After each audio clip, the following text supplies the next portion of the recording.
प्यारे विद्यार्थियों, आपका स्वागत है ऑनलाइन गुरुकुल के इस ऑनलाइन फ्री क्लासेस में। आज हम करेंगे प्रश्नावली 3.1 के सभी प्रश्न यानी संपूर्ण प्रश्नावली 3.1। इससे पहले हमने चैप्टर 2 पूरा कंप्लीट कर लिया है और उसे समझ भी लिया है। तो जो हमारे चैनल पर नए हैं वो पिछली वीडियो को हमारी प्लेलिस्ट पे जाकर देख सकते हैं, या फिर मैंने उन वीडियो की लिंक डिस्क्रिप्शन बॉक्स में भी दी हुई है, आप वहाँ जाकर भी उन वीडियो को देख सकते हैं। और चैनल को सब्सक्राइब करना बिल्कुल ना भूलिएगा, नीचे सब्सक्राइब का बटन दिया हुआ ना, तो उस पर टच कीजिए, साथ ही साथ बेल आइकन को ऑल पर सेट कीजिए ताकि आपको आने वाली लेटेस्ट वीडियो की नोटिफिकेशंस मिलती रहे। तो चलिए शुरू करते हैं प्रश्नावली 3.1 का। सबसे पहले हम करेंगे पहला प्रश्न। इसमें दिया गया है कि आफ्ताब अपनी पुत्री से कहता है कि 7 वर्ष पूर्व मैं तुमसे 7 गुणी आयु का था। मैं कौन? आफ्ताब। अब से 3 वर्ष बाद मैं तुमसे केवल 3 गुणी आयु का रह जाऊंगा। इस स्थिति को बीजगणितीय एवं ग्राफीय रूपों में व्यक्त कीजिए। तो चलिए हल करते हैं इस प्रश्न को। तो इस क्वेश्चन को हम कैसे सॉल्व करेंगे?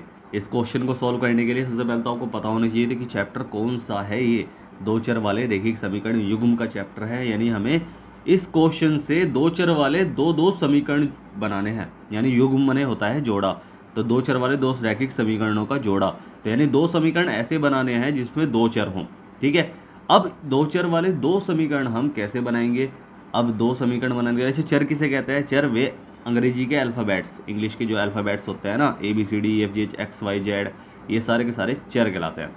अचर गणित की जो डिजिट होती है ना, 1 2 3 4 5, ये अचर कहलाती है, यानी अचर। ठीक है, तो आफ्ताब अपनी पुत्री से कहता है ये पूरे क्वेश्चन के, इस पूरे क्वेश्चन को हमें दो हिस्सों में डिवाइड करना है। दो हिस्सों में कैसे? कि एक हिस्से से एक समीकरण बने और दूसरे हिस्से से दूसरा समीकरण बन पाए। कैसे? कि आफ्ताब अपनी पुत्री से कहता है कि 7 वर्ष पूर्व मैं तुमसे 7 गुणी आयु का था। तो इसमें आयु की बात की गई है, और आयु की किसकी? कि आफ्ताब और उसकी पुत्री की। तो 7 वर्ष पूर्व मैं तुमसे 7 गुणी आयु का था, यो पहला हिस्सा, इससे हम एक समीकरण बनाएंगे। और अब से 3 वर्ष बाद मैं तुमसे केवल 3 गुणी आयु का रह जाऊंगा, ये दूसरा हिस्सा, इससे हम दूसरा समीकरण बनाएंगे। तो 7 वर्ष पूर्व की आयु और 7 वर्ष या फिर 3 वर्ष बाद की आयु ज्ञात करने के लिए हमें वर्तमान आयु पता होनी चाहिए ना। अगर मैं आपसे कहूँ कि आपकी वर्तमान आयु कितनी है, आप कहोगे 17 वर्ष। अगर मैं कहूँ कि 3 वर्ष पूर्व और 3 वर्ष बाद आपकी आयु कितनी थी, तो आप कहोगे सर 3 वर्ष पूर्व तो मेरी 14 थी, और 3 वर्ष बाद कितनी हो जाएगी? 20 हो जाएगी। ठीक है, तो इस तरह आप बता सकते हो कि मेरी 14 थी और 3 वर्ष बाद 20 हो जाएगी। तो यानी आपको वर्तमान आयु आपकी पता होनी चाहिए। ठीक है, तो इसलिए हम आफ्ताब उसकी पुत्री की वर्तमान आयु लिखेंगे, मानेंगे, हम उन्हें एक चर मान लेंगे और दूसरे को दूसरा चर मान लेंगे। कैसे? कि माना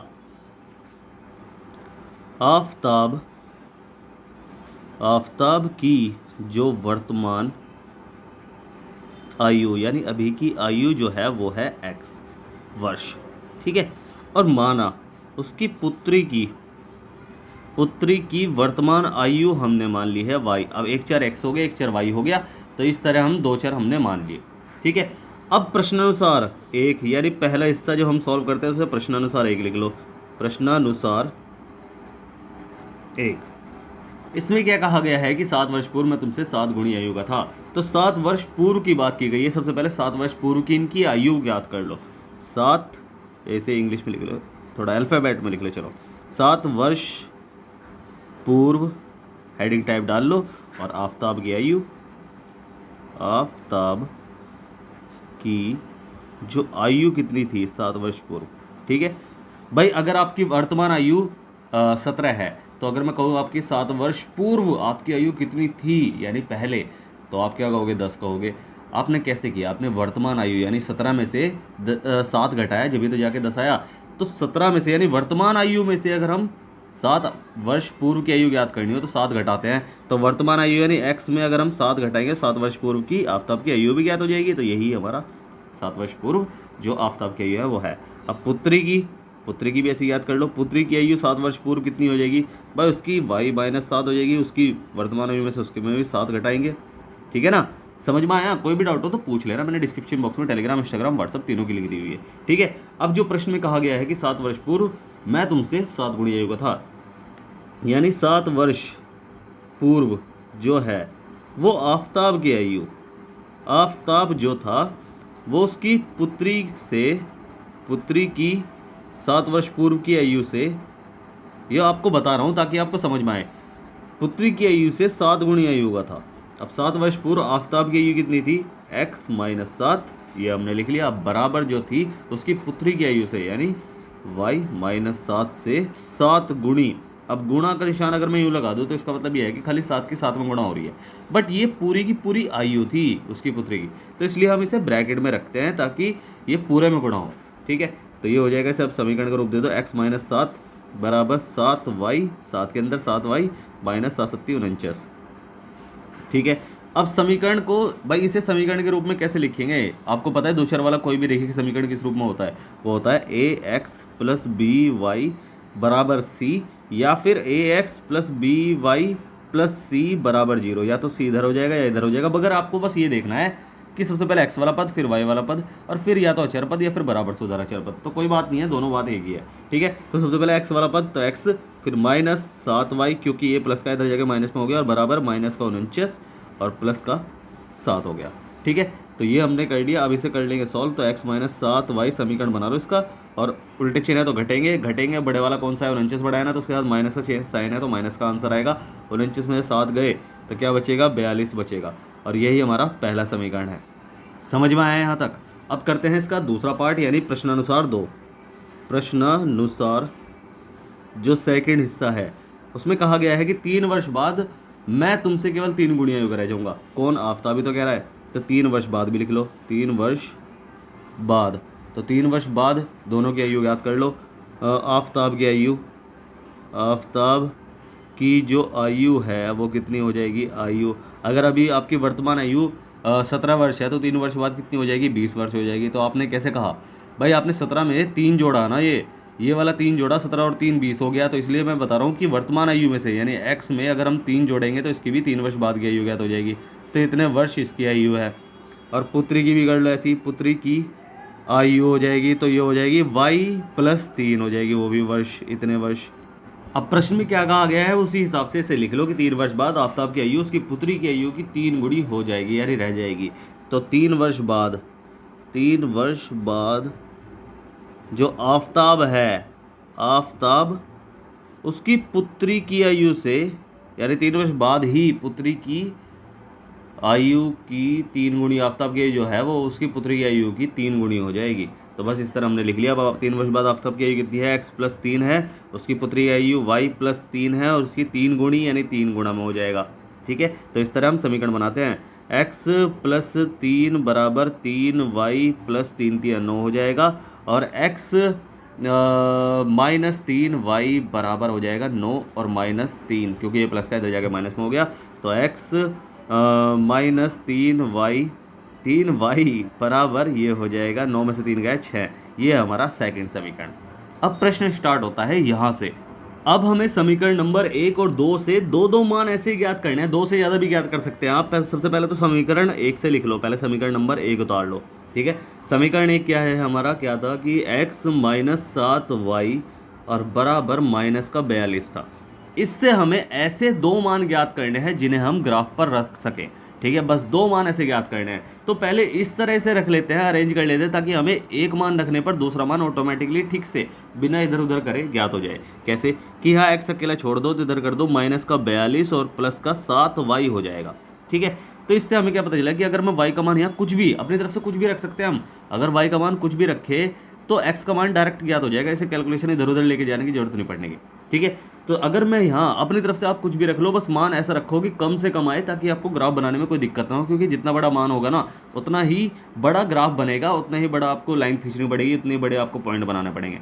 कैसे, वो आप सीख जाओगे जब हम पहला ग्राफ बनाएंगे। ठीक है, तो अगर मैं यहाँ y का मान ऐसा क्या रखूँ कि x का मान कम से कम आए, तो अगर मैं यहाँ कर दूँ 6, तो 7 6 42 हो जाएगा, 42 में से 42 घटेगा तो 0 आ जाएगा। सबसे पहला मान तो हमारा 6 ही हो जाएगा। तो हम क्या करेंगे कि y बराबर 6 रखने पर, तो y बराबर 6 रखेंगे तो क्या हो जाएगा कि x माइनस 42 और प्लस 7 गुणा 6, तो x माइनस x बराबर चल रहा है यहाँ, बराबर 42 वो भी माइनस का, और प्लस 42 हो जाएगा, 7 6 42, और 42 से 42 कट जाएगा, तो x का मान क्या आएगा, 0 आएगा।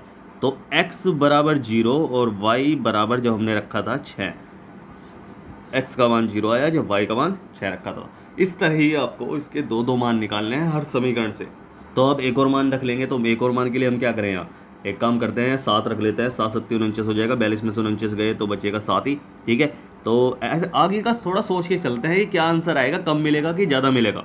ठीक है, इस तरह ही सोच के करते हैं क्वेश्चन। तो ये हो जाएगा y बराबर 7 रखने पर, तो जब हम y बराबर 7 रखेंगे तो क्या हो जाएगा, x बराबर माइनस का 42 प्लस 7 गुणा 7, और x बराबर माइनस का 42 प्लस 7 49 हो जाएगा, और फिर हो जाएगा x बराबर उल्टे चिन्ह घट जाएंगे, बड़े वाले का साइन यानी 49 का ये प्लस का साइन है यानी 7 आएगा। ठीक है, तो x बराबर आया है 7 जब हमने y बराबर रखा है 7। ठीक है, इस तरह हमने कर लिया। अब ऐसी समीकरण नंबर 2 से करना है। समीकरण 2 से भी कर लो ऐसे ही। समीकरण 2 हमारा क्या था, समीकरण 2 था x माइनस 3y बराबर 6 था। ठीक है, इसे भी पहले इसी रूप में लिख लो, x बराबर 6 माइनस माइनस इधर जाकर प्लस का हो जाएगा 3y। अब इसमें हम अपनी तरफ से मान रखेंगे कुछ भी जिससे कि मान कम से कम आए। अगर मैं यहाँ क्या रखूँ, देखो यहाँ अगर मैं यहाँ 1 भी रख दूँ, 3 कम 3 तो 6 और 3 9 हो जाएगा। अगर हम इससे भी कम ला सकते हैं तो किस तरह ला सकते हैं, अगर मैं यहाँ माइनस का 2 रख दूँ तो 3 दूनी 6 हो जाएगा। तो ये प्लस का 3 है, माइनस का 3 है, तो प्लस माइनस गुणा हो जाएगी, माइनस ही आएगा। 3 दूनी 6, माइनस का 6 और प्लस का 6 तो कट जाएगा, 0 आएगा। तो इस तरह हम माइनस का भी रख सकते हैं, ऐसा नहीं है कि आपको प्लस का ही रखना है। ठीक है, तो क्या करेंगे कि y बराबर माइनस का 2 रखने पर, तो y बराबर माइनस का 2 रखेंगे तो क्या हो जाएगा, x बराबर 6 प्लस 3 ब्रैकेट माइनस का 2। ठीक है, तो x बराबर 6 प्लस 3 दूनी 6 या माइनस का 6 हो जाएगा, क्योंकि प्लस का 3 माइनस का 2 और प्लस माइनस माइनस हो जाएगा 6। ठीक है, तो x बराबर आया है 0। तो इस तरह हमने कर लिया कि x बराबर 0 और y बराबर माइनस का 2। ठीक है, तो इस तरह ही आपको क्वेश्चन करना है। अब एक और मान निकाल लो इसमें, अगर मैं यहाँ माइनस का 1 रख लूँ, 3 कम 3 तो माइनस का 3 हो जाएगा, और 6 में से 3 गया तो बचेगा 3। ठीक है, तो इस तरह ही आपको क्वेश्चन करना है आगे का सोच के कि y बराबर माइनस का 1 रखने पर। तो इससे हम क्या करेंगे कि x बराबर 6 प्लस ब्रैकेट 3 यहाँ और माइनस का 1 यहाँ। ठीक है, तो x बराबर 6 और माइनस का 3 कम 3, और x बराबर आया है 6 में से 3 गया, क्या बचेगा, 6 में से 3 गया 3 बचेगा। तो x बराबर 3 आया है जब y बराबर रखा है माइनस का 1। ठीक है, अब हम इन तीनों मानों को एक साथ रख लें। किस तरह रखेंगे वो आपको दिखाता हूँ। सबसे पहले तो समीकरण नंबर 1 से रख लो। समीकरण 1 से समीकरण 1 लिख दो कि x माइनस 7y बराबर माइनस का 42, और इससे x के और y के जो जो मान ज्ञात हुए उन्हें लिख लो। सबसे पहले x का 0 ज्ञात हुआ था और y का 6, तो x का 0 और y का 6, और दूसरी बार हमें ज्ञात हुआ था 7 और 7, तो इसे कर लेंगे कि 7 और 7। ठीक है, और ऐसी समीकरण नंबर 2 से कर लो कि इसे बीच में थोड़ी सी लाइन खींच दो, ताकि आप तो सीधा सीधा करोगे ना, आपको कोई दिक्कत नहीं है, आप तो सीधा सीधा करते रहोगे। कि समीकरण 2 से, तो समीकरण 2 क्या था कि x माइनस 3y बराबर 6, तो इससे x और y के क्या क्या मान हुए, x बराबर 0 है तो हमें दिख ही रहा है, और y बराबर माइनस का 2, और x बराबर 3 और y बराबर माइनस का 1। अब इसे क्या करना है, इसे रखना है हमें ग्राफ पर। ठीक है, तो सीधा इन बिंदुओं को, ये निर्देशांक ये हैं, ये a मान लो, ये b मान लो, और ये मान लो कुछ भी मान लो कि ये दोबारा a मान लो, ये b मान लो, दूसरे समीकरण से है, ये पहले समीकरण से है। तो अब हमें इन मानों को जो रखना है वो ग्राफ पर रखना है। सबसे पहले तो पहला मान समीकरण नंबर 1 से 0 और 6 था। सबसे पहले x का 0 और y का 6, तो 6 हैं ऊपर, तो ऊपर इसे यहाँ बिंदु लगेगा, और यही हमारा बिंदु है कि 0 और 6, और ये हमारा a बिंदु है। ऐसे ही दूसरा बिंदु कि 7 और 7, तो x का 7, x की लाइन, अच्छा सुनो, ये भुज है, इसे भुज बोलते हैं, ये x की लाइन होती है और ये y की लाइन होती है। ठीक है, ये x की लाइन होती है, ये y की लाइन होती है, ऊपर वाली प्लस की, नीचे वाली माइनस की, इधर माइनस की, इधर प्लस की। ठीक है, ये x की, प्लस के x की, प्लस के माइनस के x की, ये प्लस के y की, ये माइनस के y की। ठीक है, तो x का 7 देखना है, वो भी प्लस का, तो x का 7 और y का प्लस का 7, ये रहा ऊपर, तो यहाँ बिंदु बनेगा। ठीक है, तो x का 7 बिल्कुल सिधाई में देख लेंगे, बिल्कुल सिधाई में 7, इधर से भी 7 और इधर से भी 7, कहाँ मिल रहे हैं, यहाँ मिल रहे हैं, तो ये हो जाएगा 7 और 7 बी बिंदु। ठीक है, इन दोनों को बाद में जोड़ लेंगे, पहले दूसरे मान भी रख लेते हैं कि 0 और माइनस का 2, तो x का 0 और y का माइनस का 2, तो y का माइनस का 2 तो इधर आ रहा है, तो ये हो जाएगा 0 और माइनस का 2। ठीक है, ये हमारा a बिंदु है दूसरे समीकरण का। ठीक है, और 3 और माइनस का 1, तो x का 3 और y का माइनस का 1, तो ये रहा, तो ये माइनस का 1 की सिधाई, 3 की सिधाई, तो 3 और माइनस का 1। ठीक है, इस तरह हम इसे लिख लेते हैं। अब इन क्या करेंगे, इन्हें एक साथ, मतलब एक साथ नहीं, मतलब इन्हें मिला लो। ठीक है, और आगे तक बढ़ा लो, खाली मिलाना ही नहीं है, आगे तक बढ़ाना भी। ठीक है, तो पहले इस बिंदु को मिलाते हैं और आगे तक बढ़ाते हैं, तो ये हो गई हमारी सिताई बिल्कुल, और इसे आगे तक बढ़ा दो। इतना भी आगे नहीं बढ़ाना, बस इतना कर देना कि ये काम हो जाए, और ऐसे इसे ही मिला लो। चलो जब आए हैं यहाँ तक तो साथ में मिला के ही जाते हैं इसे भी। तो ये हमने मिला दिया। ठीक है, इन पर समीकरण का नाम लिख दो। सबसे पहले पहले समीकरण से ये देखा थी ना, तो x -7y बराबर -42, और इधर क्या हो जाएगा कि x -3y बराबर 6। ठीक है, तो ये हमारे इस तरह ही हमें इसे सॉल्व करना है, यही होती है ज्यामितीय रूप, और इसे कह सकते हैं कि ये ही ग्राफी विधि है। ठीक है, अब करते हैं इसका अगला प्रश्न यानी दूसरा। तो दूसरा हमें दिया गया है कि क्रिकेट टीम के एक कोच ने 3900 रुपये में 3 बल्ले और 6 गेंदें खरीदी। बाद में उसने एक बल्ला और उसी प्रकार की 2 गेंदें 1300 रुपये में खरीदी। इस स्थिति को बीजगणितीय 2 गेंदें नहीं 3 गेंदें हैं। ठीक है, इस स्थिति को बीजगणितीय तथा ज्यामितीय रूपों में व्यक्त कीजिए। तो हमें क्या करना है भाई, क्रिकेट टीम का एक कोच है, उसने 3 बल्ले और 6 गेंदें 39 रुपये में खरीदी। ठीक है, तो हम क्या करेंगे कि भाई हमें बल्ले का मूल्य नहीं पता एक बल्ले का, और एक गेंद का मूल्य नहीं पता। इसमें बल्ले और गेंद दो चीज़ दे रखी है, बल्ले के मूल्य को हम x मान लेंगे और गेंद के मूल्य को हम y मान लेंगे।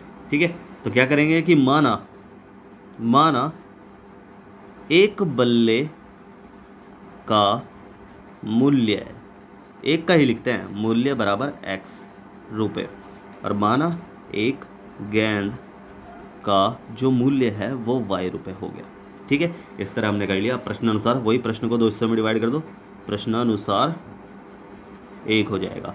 प्रश्नानुसार 1 के हिसाब से क्या कहा गया है कि 3 बल्ले और 6 गेंदें 3900 रुपये में खरीदी, यानी 3 बल्लों का जो मूल्य है, 3 बल्लों का मूल्य बराबर और 6 गेंदों का जो मूल्य है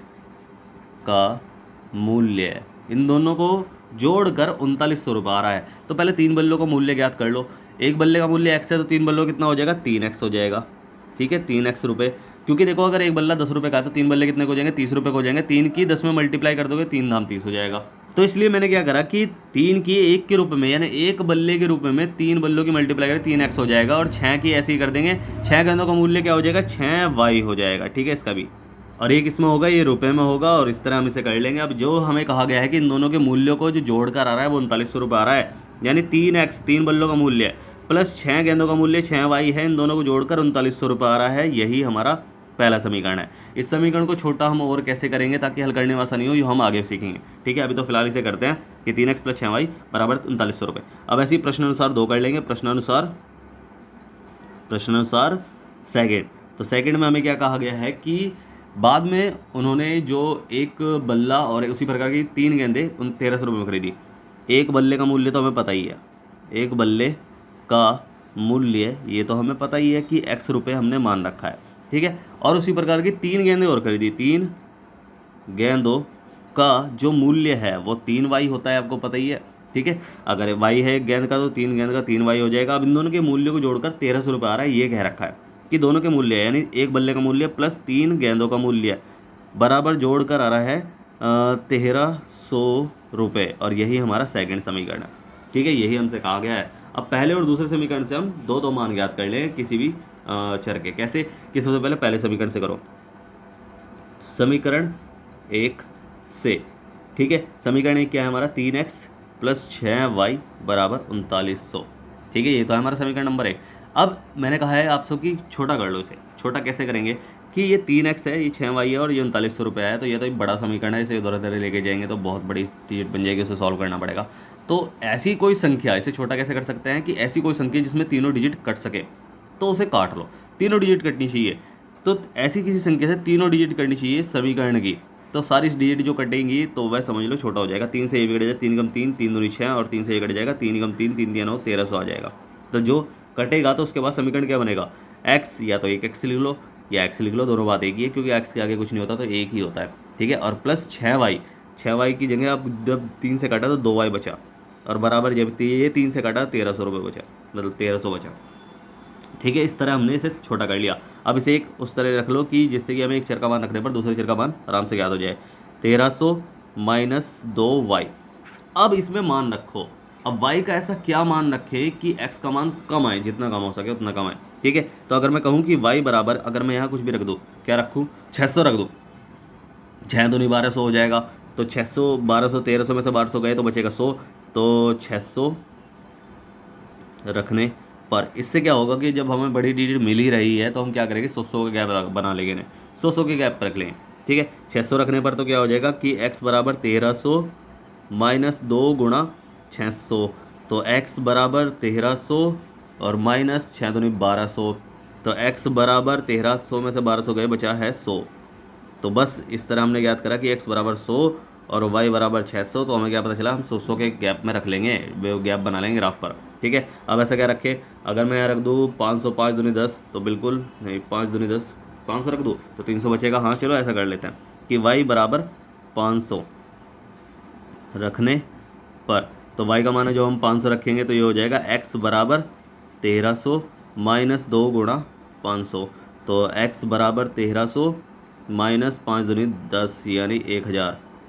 ठीक है, और x बराबर कितना बचेगा, 300 बचेगा।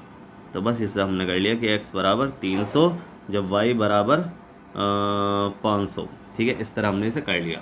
अब ऐसे ही समीकरण नंबर 2 से कर लेंगे। तो समीकरण 2 उतार लो। समीकरण 2 जो है हमारा है कि x प्लस 3y, जब एक बल्ला और 3 गेंदें खरीदी थी, 1300 रुपये में खरीदी थी, तो इस तरह हमने इसे लिख लिया था। तो इसका भी ऐसे ही लिख लेंगे कि जिससे एक चर का मान दूसरे चर में हमें याद हो जाए आराम से, मतलब दूसरे चर का मान रखने पर 3y हो जाएगा।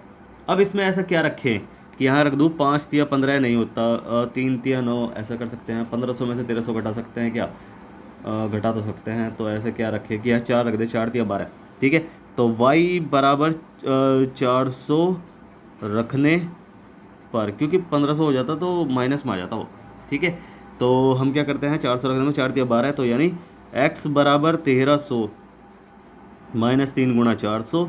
तो x बराबर 1300 और माइनस 4 तिया 1200। तो x बराबर 100 आ गया है आपका। ठीक है, तो ये 100 कब आया कि जब x बराबर 100 जब आया, जब y बराबर कितना रखा है 400। तो x और y के दो एक मान तो हमें ज्ञात हो गया। अब दूसरा मान ऐसे ही ज्ञात कर लेंगे हम। जब क्या रखें, 3 रख सकते हैं, 300।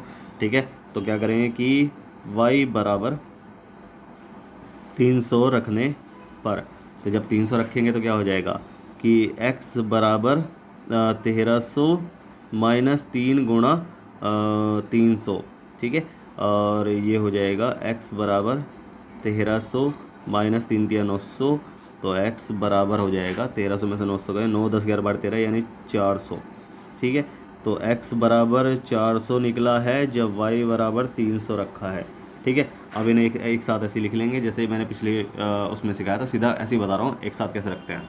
तो इस तरह हम समीकरण नंबर 1 व 2 से जो हमें मान ज्ञात हुए हैं, जो मान प्राप्त हुए हैं, वो इस तरह हम लिख लेंगे इन्हें। ठीक है, कॉलम बना के लिखोगे थोड़ा अच्छा सा लगेगा, कॉलम बनाओगे और थोड़ा सजाओगे तो अच्छा सा लगेगा थोड़ा सा। ठीक है, तो अब इन्हें रखेंगे हम ग्राफ पर।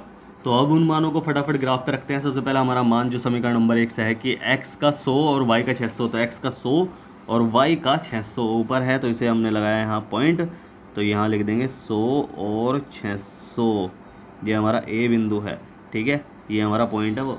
ठीक है, और उसके बाद है 300 और 500। तो x का 300 और y का 500। ठीक है, x का 300, एक बार दिखा देता हूँ, x का 300 और y का 500, यानी यहाँ है वो बिंदु। ठीक है, इस तरह हम इसे 300, x का 300, y का 500, तो 300 और 500 ये हमारा बी बिंदु है। अब ऐसे इसका दूसरे समीकरण से 100 और 400। तो 100 x का 100 और y का 400, तो ये रहा पॉइंट, तो लिख देंगे 100 और 400। तो ये हमारा ए बिंदु हो गया। ठीक है, अब ऐसे इसका बी यानी 400 और 300। तो 400 और 300 इसे कर लेंगे, तो 400 यानी x का 400 और y का 300। ठीक है, तो ये हमारा बिंदु है, इसे हमने कर दिया। तो यहाँ भी लिख लो x का 400 और y का 300, ये हमारा बी बिंदु है। अब इन दोनों बिंदुओं को मिला लेंगे, उनके ऊपर समीकरण लिख देंगे, बस इनके नाम लिख देंगे और कुछ नहीं करेंगे। ठीक है, आगे तक बढ़ाना है ज़रूर। ठीक है, ताकि आपको समझ में आए थोड़ा सा। ये हमने बढ़ा दिया और ऐसे इसे बढ़ा दो। देखो ऐसा लग रहा है ये रेखाएं कहीं ना कहीं जाके मिलेंगी, इसे ही बोलते हैं ग्राफीय विधि। जब ये कहीं ना कहीं जाके मिलती हैं तो वही इसका हल होता है। वो हम अगले क्वेश्चन में, अगले प्रश्नावली में हम समझेंगे। ठीक है, पहले इनके नाम लिख दो फटाफट कि x 3x प्लस 6y बराबर 3900, ये समीकरण नंबर 1। और ये हो जाएगा कि x प्लस 3y बराबर 1300। ठीक है, ये समीकरण नंबर 2 था और बस यही हमारा आंसर भी है। ठीक है, समझ में आया ना हमने कैसे किया, बस यही आपको समझना है, अगर कोई डाउट रह जाए तो पूछ लेना। ठीक है, अब करते हैं इसका कौन सा थर्ड। तो तीसरा हमें दिया गया है कि 2 किलोग्राम सेब और 1 किलोग्राम अंगूर का मूल्य किसी दिन 160 रुपये था और 1 महीने बाद 4 किलोग्राम सेब और 2 किलोग्राम अंगूर का मूल्य 300 रुपये हो जाता है। ठीक है, इस स्थिति को बीजगणितीय तथा ज्यामितीय रूपों में व्यक्त कीजिए। तो हमें इसे भी सेम टू सेम वैसे ही करना है। देखो 1 किलोग्राम सेब का मूल्य मान लो, क्योंकि देखो सेब और अंगूर दे रखे हैं ना, उनके मूल्यों की बात की गई है।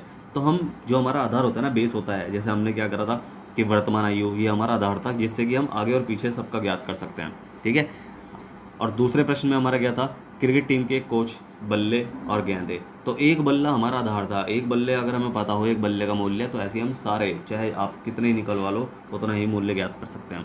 ठीक है, ऐसे ही इस क्वेश्चन का आधार 1 किलोग्राम सेब और 1 किलोग्राम अंगूर है, उनका हम अगर 1 किलोग्राम का मूल्य हम पता हो तो हम सारे जो हैं वो सेब और अंगूर इनकी कीमत याद कर सकते हैं। अगर हमें 1 किलो का सेब का मूल्य पता हो कि 1 किलो सेब 20 रुपये के हैं, तो बताओ 2 किलो कितने के हुए, 40 के हुए, 3 किलो कितने के हुए, 60 के हुए। तो इस तरह हम बता सकते हैं। ठीक है, तो हमारा जो बेस है ना वो 1 किलोग्राम ही है। तो हम क्या करेंगे कि माना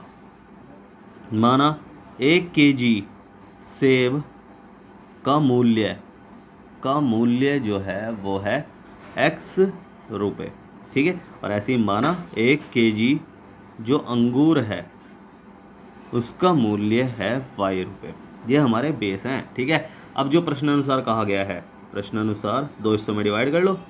प्रश्नानुसार फर्स्ट हिस्सा, ठीक है, कि 2 किलोग्राम सेब और 1 किलोग्राम अंगूर किस दिन 160 रुपये था। ठीक है, कि 2 किलोग्राम जो सेब था इसका मूल्य, यानी सेब का मूल्य कर लो, चलो इसे पूरा, सेब का मूल्य जो था वो देखो, जब 1 किलोग्राम सेब का मूल्य x है तो 2 किलोग्राम कितना हो जाएगा 2x, और 1 केजी अंगूर,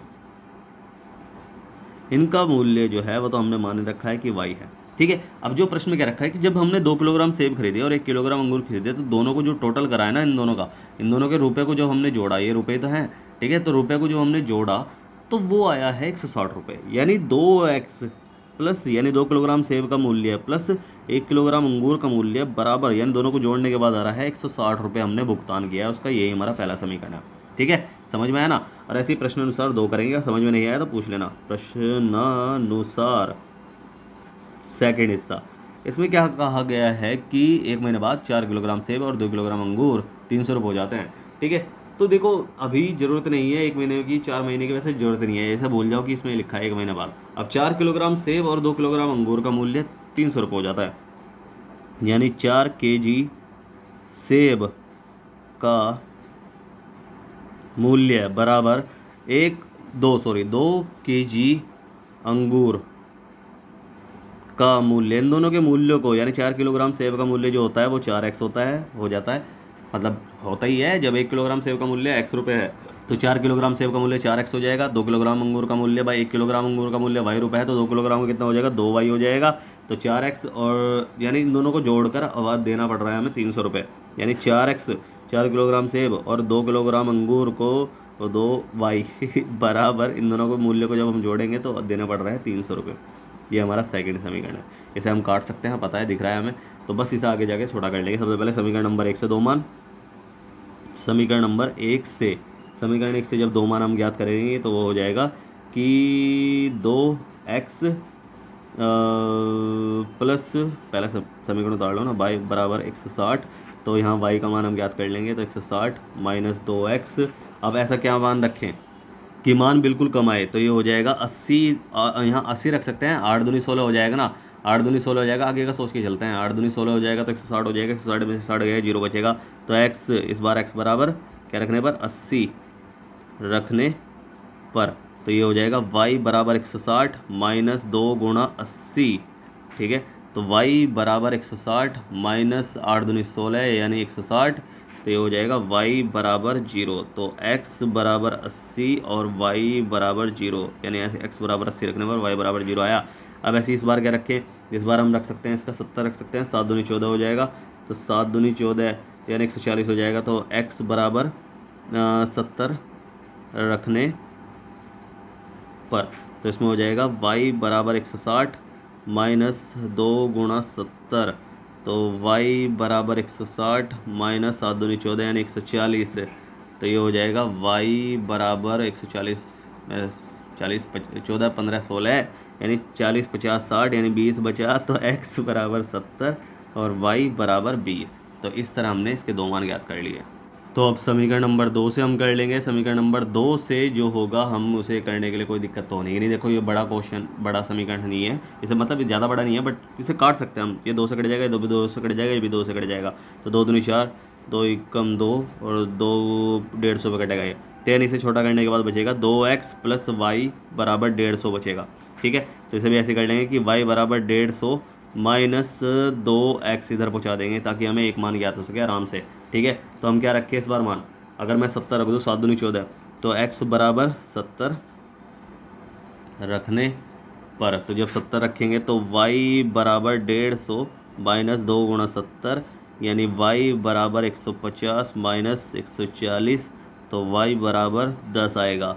तो x बराबर 70 रखने पर y बराबर आ रहा है 10। ठीक है, तो इस बार ऐसा क्या मान रखें, इस बार हम क्या रख सकते हैं, 60 रख सकते हैं। तो क्या करेंगे कि x बराबर 60 रखने पर, तो रखने पर जब हम करेंगे तो x बराबर 60 रखेंगे तो y बराबर 150 माइनस 7 दूनी 14 यानी इस बार तो 2 गुणा 60 रखेंगे ना, तो y बराबर 150 माइनस 6 दूनी 12 यानी 120, तो y बराबर क्या हो जाएगा 12 13 14 15 यानी 30 बचेगा। ठीक है, 30 बचेगा, 30 खाली, तो ये हमारा हो जाएगा x बराबर 60 रखने पर y बराबर हो जाएगा 30। और इस तरह हमने इसे कर लिया। अभी इन दोनों मानों को, जो भी दो पहले और दूसरे समीकरण से ज्ञात हुए, उन्हें एक साथ रख लेंगे हम। ठीक है, कैसे भाई, इन समीकरणों को हमें ऐसे ही लिखना है, बस ऐसे ही रखना है, बिल्कुल सेम टू सेम। ठीक है, थोड़ा दिखता रहेगा साफ, इससे हमें समीकरण 1 से पता चल जाएगा और समीकरण 2 से क्या क्या मान है वे भी पता चल जाएंगे। ठीक है, अब इन्हें रखते हैं फटाफट किस पर, ग्राफ पर। तो इस पर हमें रखने हैं मान जो हमें प्राप्त हुए हैं। अब हमें समीकरण नंबर 1 से क्या मिला है कि x 80 y का 0, तो x का 80 और y का 0 यानी ये यहाँ पूरा का पूरा यानी यही बिंदु x का 80 और y का 0 ये हमारा a बिंदु है। और दूसरा जो मान है वह है 70 और 20 यानी x का 70 y का 20, तो x का 70 और y का 20 यानी ये रहा, बिल्कुल सीधा ही देखते हैं। ठीक है, तो ये हो गया 70 और 20। ठीक है, b बिंदु है इसका। अब ऐसे इसका समीकरण नंबर 2 से 70 और 10, x का 70 y का 10, x का 70 और y का 10 यानी ये बिंदु, ये तो मिल जाएंगे। तो ये इसलिए पहले ही इन्हें थोड़ा फीटी से कर लो अलग अलग पहले, क्योंकि पहले वाली लाइन खींच लो ताकि हमें पता चलता रहे, कभी हम किसी और बिंदु से किसी और बिंदु को मिला दें। ठीक है, थोड़ा इसे बिल्कुल खींच लेते हैं। ठीक है, तो इस तरह थोड़ा सा तिरछा हो गया मेरा, बट कोई नहीं, आप सही कर लोगे क्योंकि आप सही बना रहे हो। ठीक है, तो बस इस तरह हम इसे खींच लेंगे। समीकरण का नाम हम बाद में रख लेंगे, पहले इसका मान रखते हैं 70 और 10, तो 70 और 10 वहाँ हो गया, तो इसे लिख लेंगे x का 70 और y का 10, ये हमारा a बिंदु। और दूसरा 60 और 30, तो 60 और 30 यानी ये रहा, बस इसे बिगाड़ लेंगे, तो ये हो जाएगा 60 और 30, तो ये हमारा b बिंदु है। तो इन्हें भी मिला लेंगे अब हम। तो मिलाने के बाद हमें पता चलेगा कि ये तो समांतर रेखा बन रही है। ठीक है, ऐसे ही पता चलेगा ये समांतर रेखाएं हैं। ठीक है, तो ये हमारा हो गया काम। ठीक है, इस तरह हमने इसे बना लिया और ये समांतर रेखाएं हैं, बिल्कुल समांतर रेखाएं बोलते हैं ना। आगे अगले एक्सरसाइज में आप समझ जाओगे कि ये मैं क्या क्यों बोल रहा हूँ ऐसा। ठीक है, तो ये हो जाएगा कि 2x प्लस वाई बराबर 160 और ये है 4x प्लस 2y बराबर 300 और यही हमारा क्या है, आंसर भी है। ठीक है, समझ में आया ना। हमें ग्राफीय विधि से सॉल्व करना, तो बस हमने ग्राफीय विधि से सॉल्व कर दिया। ठीक है, तो उम्मीद है आपको प्रश्न अच्छे समझ में आए होंगे। अगर आपको प्रश्न अच्छे समझ में आए हैं तो आपको क्या करना है, वीडियो को लाइक शेयर करना है, जितना हो सके सब्सक्राइब करना है, आपका अपना चैनल है। ठीक है, अगर नहीं समझ में आया है तो आप मुझसे पूछ सकते हैं, मैंने नीचे टेलीग्राम इंस्टाग्राम व्हाट्सअप तीनों की लिंक दी हुई है, कहीं भी जाकर मुझसे कुछ भी पूछ सकते हैं, मैं आपकी पूरी हेल्प करूँगा। ठीक है, और सब्सक्राइब जरूर करना है, नीचे सब्सक्राइब का बटन दिया हुआ ना लाल सा, उस पर टच कीजिए, साथ ही साथ बेल आइकन कॉल पर सेट कीजिए ताकि आपको आने वाले लेटेस्ट वीडियो की नोटिफिकेशंस मिलते रहे। तो चलिए मिलते हैं फिर अगली वीडियो में, तब तक के लिए bye bye, tata, see you, जय हिंद।